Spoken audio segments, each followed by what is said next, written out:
السلام علیکم ورحمت الله وبرکاته. محترم ورونو، په دې وخت کې موږ یو ډیر اهم شي د ضرورت لرو چې هغه د مسلمانانو په منځ کې مینه او محبت دی، او د اسلام مبارک دین هم په دې باندې ډیر زیات زور ورکړی دی او دې ته ډیر ترغیب ورکړی دی چې مسلمانان خپل منځ کې په مینه او محبت، په یووالي او اتفاق او اتحاد سره ژوند تیر کړي، او دې لپاره به اسباب او طریقې هم ښودلي دي چې څنګه د مسلمانانو په منځ کې مینه او محبت زیاتیږي. څنګه کولی شي دیو په خپل منځ کې په یووالي، اتفاق او اتحاد او د مینې محبت په فضا کې ژوند تیر کړي. هغې لپاره اسباب او طریقې هم ښودلي دي، او د هغه کارونو نه چې هغې سره نفرت د مسلمانانو په منځ کې پیدا کیږي، بغض او کینه او حسد پیدا کیږي، د هغې نه سخته منع فرمایلې ده.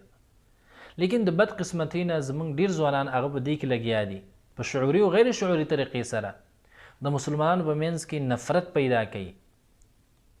لرېوالی او اختلاف پیدا کوي، او دا څه کمال هم نه دی، او دا ډېر آسان کار هم دی چې دو مسلمانانو په منځ کې ته اختلاف پیدا کړي، د هغوی په منځ کې نفرت پیدا کړي. لیکن کمال دا دی چې موږ دې لپاره کار وکړو چې څنګه امت مسلمه هغوی ته یو داسې فضا برابره کړو چې هغوی په خپل منځ کې په مینه او محبت سره ژوند تیر کړي، په یو ورورولۍ او اتفاق سره ژوند تیر کړي. دا کمال دی او دې لپاره کار کول پکار دی. اسلام مبارک دین موږ ته دا ویلی دی چې تاسو خپل منځ کې یو بل سره په مینه محبت باندې ژوند تیروئ، او هغې لپاره اسباب هم ښودلي دي. یو بل باندې سلام اچوئ، ځکه دې سره مینه او محبت زیاتیږي، په دې زړه کې چې کوم بغض دی هغه کمیږي، او دا یې موږ ته جنت ته د داخلېدو یو سبب هم ګرځولی دی. دغه رنګې چې کله خپل مسلمان ورور سره مخامخ کیږي، په ورین تندي مخامخ شه، په مسکا باندې، او دا یې زموږ دپاره صدقه ګرځولې ده، دې لپاره چې د مسلمانانو منځ کې همیشه مینه او اتفاق او اتحاد او ورورولي. دغه رنګې په صلې رحمۍ قایمولو باندې څومره زور ورکړی دی چې تاسو یو بل سره صلې رحمي قایموئ، دې سره چې دی ډېر خیرونه راځي، او یو مهم سبب هغه د مینې محبت او د ورورولۍ او د اتفاق دی. دغه رنګې په هدیې ورکولو باندې، یو بل ته تحفې ورکولو باندې دې باندې هم امر کړی دی. په دې باندې هم د مسلمانانو په منځ کې مینه او محبت راځي. دغه رنګې د مریضانو تپوس له ورتلل،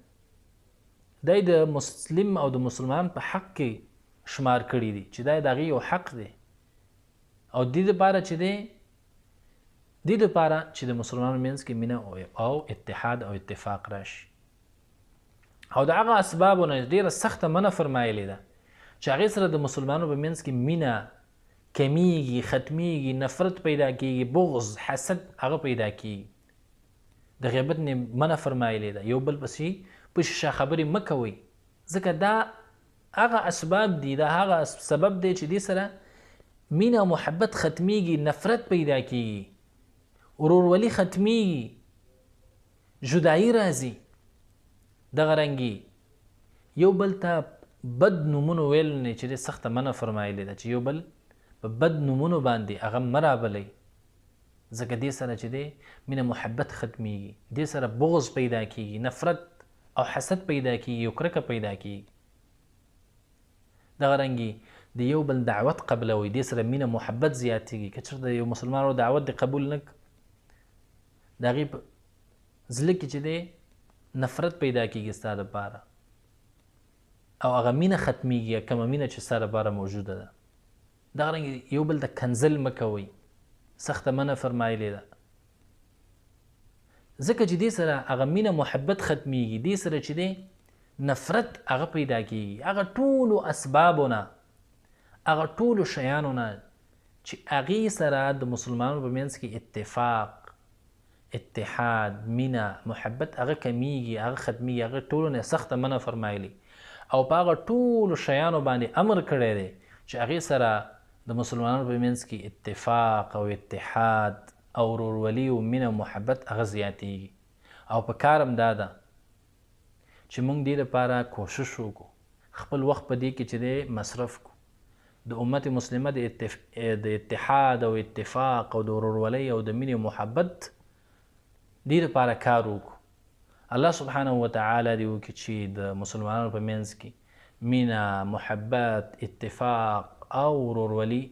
د همیشه لپاره قایمه کړي والسلام علیکم ورحمة الله وبرکاته